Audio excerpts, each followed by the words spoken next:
Tonight on PhillyCAM Voices, in honor of Pride Month, we have a special show dedicated to stories from the Philadelphia LGBTQ plus community. We have a segment on the late Tyrone Smith, a segment on LGBTQ plus youth, and an in-studio interview with Cammie X from Cammie's Craft Corner. I'm your host, Sheila Lorette Emerson. You don't want to miss this one.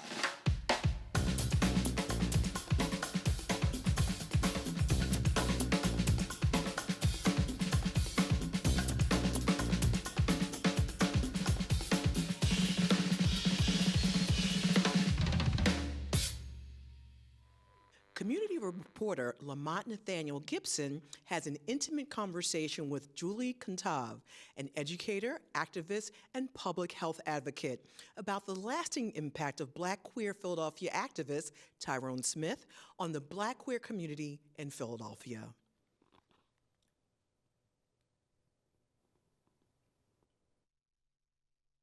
Today, I will be speaking with Julie Kantav. She, they pronouns is one of the many wonderful Black queer folks who was mentored and loved by Tyrone. They met while she worked at the Colors organization and the oldest Black and queer nonprofit in the city, with which Tyrone has close ties with. She has a background in education, activism, and public health. Welcome, Jolene. Thank you, Lamont, for having me. Could you share a personal story or experience that highlight Tyrone Smith's dedication and influence to the LGBTQIA plus community in Philadelphia? One of the things that Tyrone used to do all the time when I was still employed with Colors was he would show up at the office any random day, my office, and just sit down very eloquently, very theatrically in the way that he always did, and say, "These are the conversations we need to be having." And he would list off a bunch of things that he felt so passionate about and things that still spoke to his heart and to his spirit and to the many, many years of activism that he did in Philly. And he would tell me all these things, and he would be like, "Now I know I'm sowing seeds on fertile ground." And I'd be like, "They've been sown." In what ways did Tyrone Smith's advocacy efforts empower marginalized LGBTQIA plus individuals, particularly within the Black community, to take active roles in discussions and leadership positions? One of the things that Tyrone always wanted every single person who came into Colors, or even when he spoke about his time at Unity Inc., which he spent 30 years as the executive director of, really amplifying people's voices and really showing that advocacy work and activism work is not rooted in if you went to college or not, or if you checked off the boxes, if you are a policymaker or a politician. Advocacy and activism is the life that you live every day and showing up for the people in your community. And so I know Tyrone pushed each and every one of us, no matter where we came from, no matter how we identified, straight, gay, Black, however, that you can show up authentically as yourself and fight for yourself and fight for others. When I'm thinking of Tyrone's legacy in that way as well, I think of Tyrone really wanting us to stand up even in the littlest ways. So like that's providing a meal, or maybe a couch for someone to sleep on, or listening to someone, taking out the time of your day to be patient and to show up for somebody. Those are acts of activism and advocacy, things that Tyrone took very seriously because they were tied to the spiritual, the physical, and the mental advancement of the Black community, of yourself, however you want to put it. How did the establishment of Unity Inc. as a grassroots organization for Black gay men in the early days of the AIDS epidemic shape the trajectory of HIV and AIDS education and services in Philadelphia? In those early days, Tyrone used to always tell me about how racist white gay circles were and how they went out of their way to exclude Black gay men, especially because when we're thinking of the intersectional identities of many Black gay people, there's maybe also disabilities, people living with disabilities. There are people who are living in impoverished circumstances, people who have immigrant families, et cetera, et cetera, et cetera. And so not only were they trying to push them out because they were Black, but it's like, you're also Black and poor. You're also Black and disabled. You're this, you're too ghetto, you're too loud, you're too all over the place, too uncouth. And Tyrone wanted everyone to show up authentically as themselves. And so Unity Inc. was integral in empowering Black queer folks in the city of Philadelphia to speak up for themselves no matter where they came from, because you show up as yourself everywhere. You have the tools, and when we work together, we can get things done. And so I think that ideology is what helps a lot of our modern day organizations thrive. That I don't need to show up in the way that you want me to show up. And I think a lot of Black people everywhere deal with that, with people wanting us to fit in a certain kind of box. And these are attributes of white supremacy, as we know. So how did Tyrone Smith integrate his faith and spirituality into his activism? And what impact did this have on the approach to community organizing and support? Tyrone was always evangelizing, but not in the way that I think a lot of Black folks deal with, where it's kind of like someone preaching down your throat or preaching in a way that they're trying to shame you for your decisions. Tyrone was not like that. And that, again, I know that comes from his beautiful intersectional personality as being a Black queer man living in a metropolitan city, especially at the beginning of the AIDS epidemic. So a lot of what he taught through his spirituality and through his faith was that radical acceptance and that radical love, and that your relationship to your spirituality truly is that intimate and that personal and that individual. So we can't shame each other for our decisions or for the things that we do or the sins that we carry, but we must carry each other. We must connect with each other. And you can tell in everything that he did. Another great memory I have of Tyrone, when I first started working at Colors, and he was telling me about the key to life. And I said, what is the key to life? He said, the spiritual, the mental, the physical.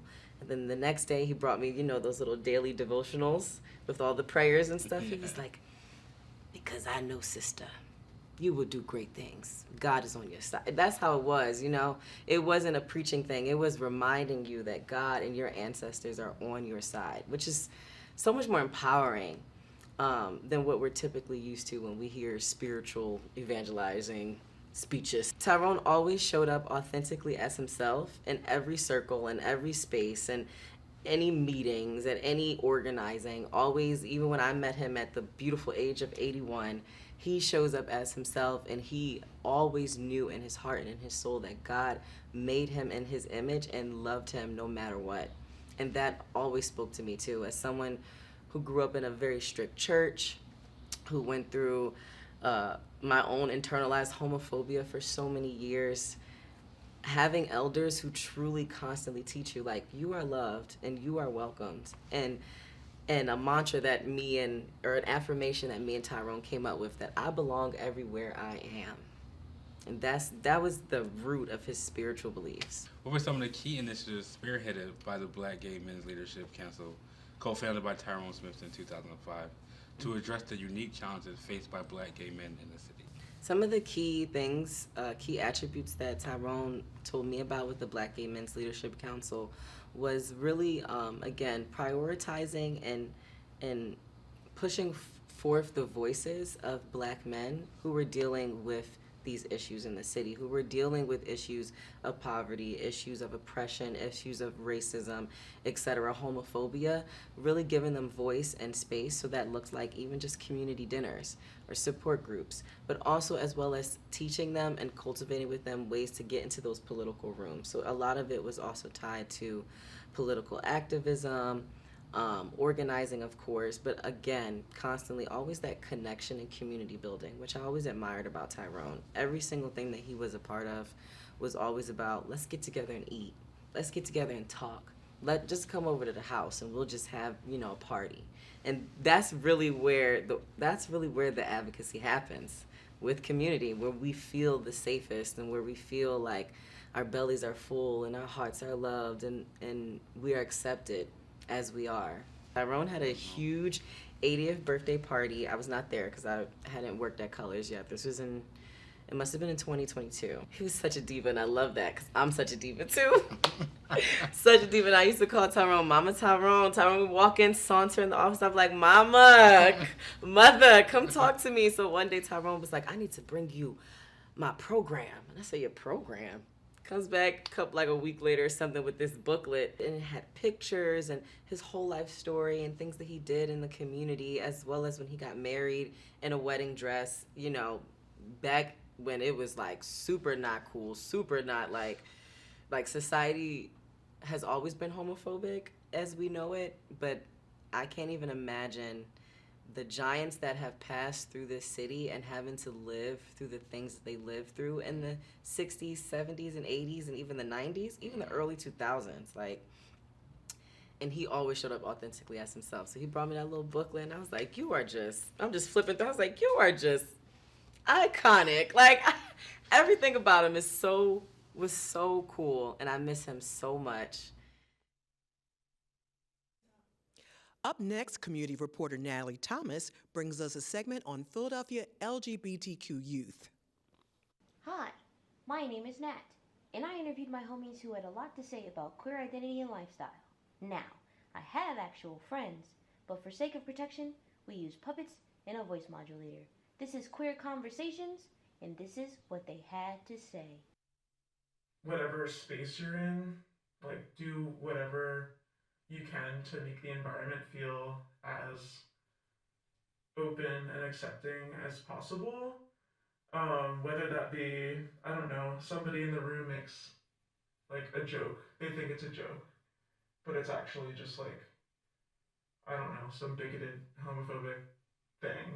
Um, like don't be afraid to call people out on that, even if it feels embarrassing to like even if it's like if everyone else is laughing, like it is so okay to be the one to be like that's not funny. Even if people are like, "Oh, woke police," like whatever. Do you know what I mean? Stop judging each other. Like, stop always trying to find someone cool or someone that acts this way or play that kind of music. You just have to accept whomever, how they are. Um, and it's hard. I say it, and I have a hard time myself to accept everyone. So not necessarily shutting people down because they're not immediately disclosing their identity. This is not like I don't know. It's that kind of mindset where if someone isn't coming out and like letting you know exactly what their labels are, that makes them automatically cis or straight. So it feels like sometimes like if I'm not like dating someone who's a bit more femme presenting, it feels like my queerness is not validated. Let people be people and have whatever label they want. But create spaces for people to feel appreciated in their identity, regardless of what that is. Always make it a safe space, and nothing is definite, and sexuality can change throughout life. The respectability politics have got to go. Like the kind of mindset that putting down someone else's identity or how they express themselves is going to make you seem more palatable to like straight people or like cis people is like let it go. It's never going to happen. If someone wants to hate you, they are going to. If someone thinks you're strange, they are going to. There's no level of like hating on someone else who should be your kin that's going to put you in that club. And I think the sooner that people understand that, and not from a point of like, it's not a point of like pessimism, but just reality where don't go looking for something that you're not going to find. I think that everybody is scared and everybody's probably so tired of feeling like a freak, feeling strange, and feeling weird. But I don't think the avenue to, you know, not feeling those emotions is like hurting other people who don't deserve it. Never rush someone into coming out. I think we maintain community by building. Being a village, I feel like that's like one of the things. I feel like we have we have to stick together because like it gets rough. Our spaces to be centered around us. So when we focus on those of us who are facing the most harsh attacks, and we build with them at the heart of it and build with them in mind, but build for us and by us. I think if you get so focused on like what it is to be queer and how do I represent the entirety of this experience, you kind of dilute like a lot of, the more obvious things like we're human. Any young queer people who maybe aren't out or newly out or just kind of anxious about their identity, that they have so much time in the world and they will eventually figure it out. And even though things can be scary or confusing, they have so much life left in them and things are going to be okay. Gay people, trans people, been around forever. And that's not going to change just because people are trying to like write down laws or people are writing down laws or speaking ill about people. Like, no. Just be you, and that's really all you can do. I don't know, girl. So yeah, be your gay self. Now joining me in the studio is Cami X. Cami X is the founder of Cami's Craft Corner, a queer craft circle, third space, and Skillshare. The space is specifically for queer, neurodivergent, and BIPOC folk. Allies are welcome and provides a creative space that is relaxing where you can craft and exist in community. Thank you for joining us, Cami. I'm so excited to have this conversation with you. Me too. So my first question to you is, what is your connection to crafting? What brings you to the work? So crafting is really special to me because, in particular for crochet, I use it to connect with my ancestry.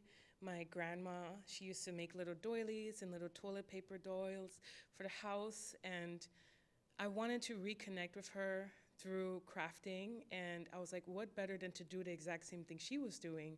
And just through learning that and the other crafts I do in general has really like connected me to the community. It's made it so amazing. I can volunteer with people, I can help people out. If you need a bench, a stool, you need something painted, I got you. Because this is like, through creating together and crafting together, this is how we're creating that trust and those bonds.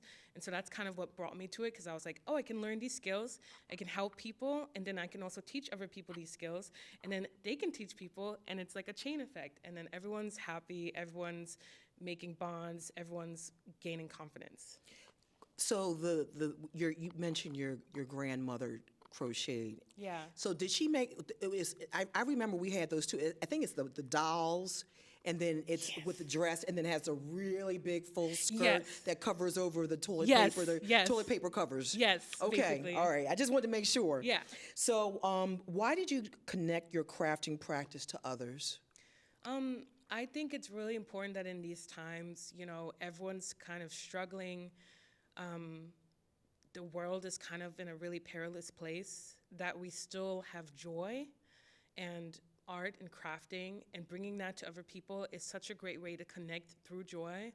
I think that a lot of the times the system wants us to be sad and stressed out and kind of isolate yourself because of everything that's going on, and this is what makes us weaker. When we're all together and we're building that trust and we're spending time together regularly through trust building activities and things that help your mental health, like crafting, art, and just being together, this is what's really important. And it's been monumental for my mental health. Like I have depression, anxiety, CPTSD, and it has transformed the way I see myself and interact with others. And so I really wanted to bring that to others. And I think this is an important part of being a revolutionary or being just a great part of your community. I think it's like having that joy, having that care and collective trust. That's really important. So it has to be for everyone, of course, not just me. You mentioned joy and using crafting as a way of connecting with each other, so that we can experience joy. Can you talk a little bit more about that, like specifically about joy? Yeah. Yes, well, it kind of goes in line with my last response, but it's just that joy specifically, when we have joy in our hearts, when we do our line dances, when we hang out with each other, we are building the mental capacity to go through the struggle together sustainably. When we don't have joy, we are too stressed to do things We are too stressed to continue working. If we're worrying about making ends meet all the time and we don't have enough time for rest, we don't have enough time for joy, we don't have enough time for liberation, then that's when things start to fall apart because we have no trust in each other. So building bonds together and trust through joy and these activities that garner joy, creating, that's what really gets people that confidence with each other, and that's what makes us have collective care. I love that. And you see crafting community as an act of resistance. Can you talk a little bit more about that? Yes, exactly. It's an act of resistance because when you create something, you're telling a story. You're not just putting something out. I feel a lot of people don't see themselves as artists because they're kind of like, oh, I need to like sell something in our gallery or maybe like go to an art school. But instilling that confidence in yourself and working against academia in the way that other ways of learning and other ways of doing, like our ancestral ways with our ancestors, how they used to tell stories around the table. They told stories with pottery. My granny told stories with doilies. They told stories with drawing. This is really important. This is how we get that message out to people. And this is our act of resistance because our stories cannot be hidden. It can't be closed down or shied away because no matter where you go, it's on the walls, it's in the food you eat, it's in the clothes you wear, it's in the hangouts with your people, and that's transformational. So it reminds me of how back when enslaved folk were trying to escape and the braiding styles were like actually maps on how to escape. Yes. So it sounds like it's along that realm. Yes. Okay. Precisely. Okay. I have so many like connections to that with my poetry and stuff too, but we are literally weaving our paths and we are telling a story through the ground we speak on, the air we breathe, the words we say. Like it's all so important. It's all a part of resistance. Our joy, we need our smiles just as much as we need your strength, you know?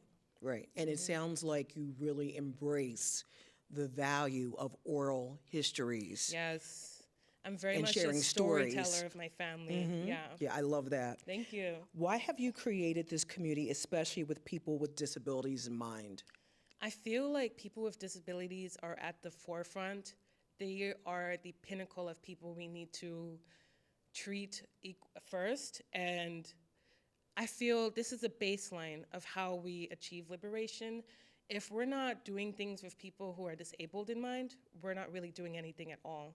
Because first we have to have that, and then we can work on other structures. But if we don't start at the bare minimum by making things accessible to everyone, then where are we really? We have to include all these other stuff with race and mental health, all of that too, but it has to be accessible to the people who have the least access first. Got it. I love that. You have such an inclusive philosophy. Of course. And you're making it real. Yeah. I love that. How did your vision for this space inform how you physically set it up? So when I tried to set up this space, I made sure that the building itself was wheelchair accessible. I wanted to be in a nice, bright, sunny space. Everything in the space is free to use. So there's free fabric, there's free yarn, there's scissors to use. I have drinks, water, Narcan, mask, COVID tests for you to use. And I really want people to feel comfortable. And it's really important that neurodivergent people especially are able to feel authentic and move around in their body, because when you feel like you're performing for others and you're masking, this is what causes more stress with you. So I made sure to have some yoga mats out on the ground. People are encouraged to stretch. They're encouraged to lay around. If you'd like to take a nap in the space, you're welcome to do that. If you don't want to sit and feel pressure to learn something, I think it's fine for you to just chill and just be with people in community, right? Because we're not here to force you to do something. You're here to be with us and enjoy your time with us. And I'm looking I see the space, it's huge. Where is this? So this is at 915 Spring Garden, Studio 44, so on the 4th floor. It's actually part of a bigger space where there are other artists, there are people who do yoga, sound meditation. And so, every space requires payment. So do people have to pay to use this space or? No, not at all. It is free. So what I'll do is I'll say there's a suggested donation of maybe $5 to $15, but I won't charge anyone to come because then that makes it inaccessible to people Right. who don't have those funds. Historically, I've also had problems getting into art or doing anything because of the crazy amount of cost things have, and I don't think it would make sense to then put that same cost onto others. Now, is it free for me to do these things? No, a lot of the times it's out of my own pocket. I'm using EBT to provide the food, but I'm gonna make it work because I have community, so I can go around and ask people, hey, can you get this? Can you help me with that? And it happens because people care. And people that do have money, I ask that they do support if they can, you know?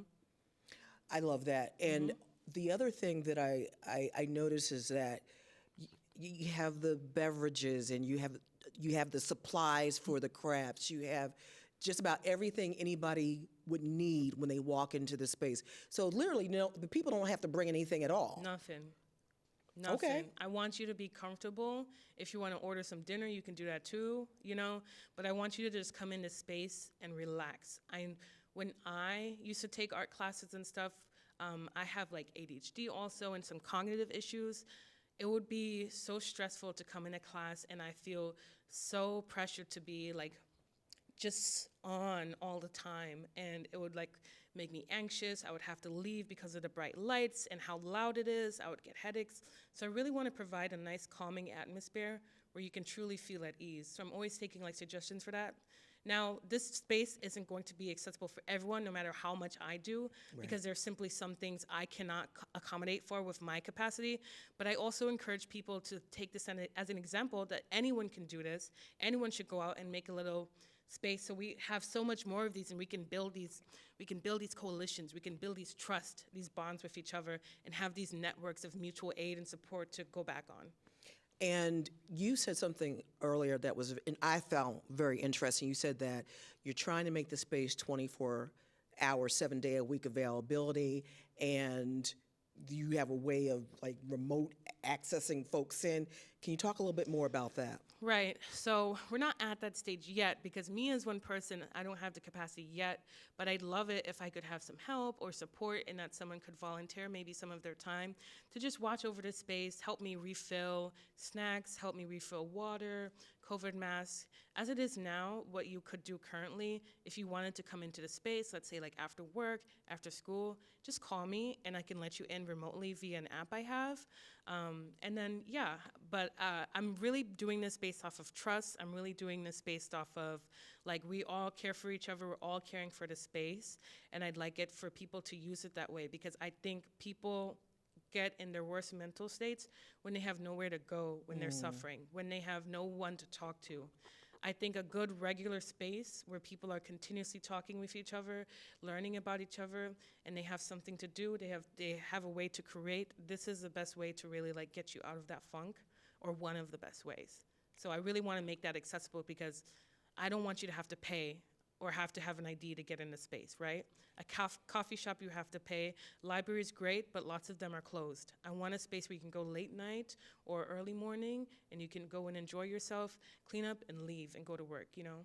So this is for adults, but it also sounds like it's for youth too? It's for everybody.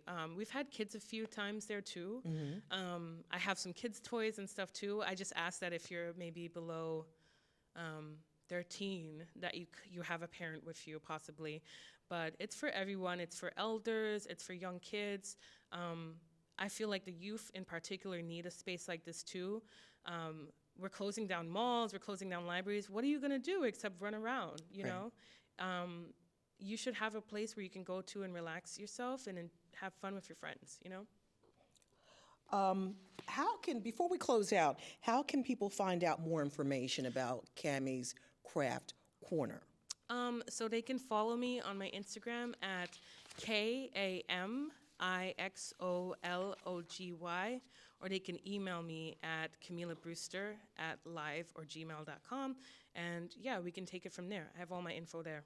Thank you so much for joining us. I can't wait to come down and try out Please crafting do. at your space. I'll teach you how to crochet. There you go. I Yeah. love it. And everyone, thank you so much for joining us here at with the PhillyCAM Voices.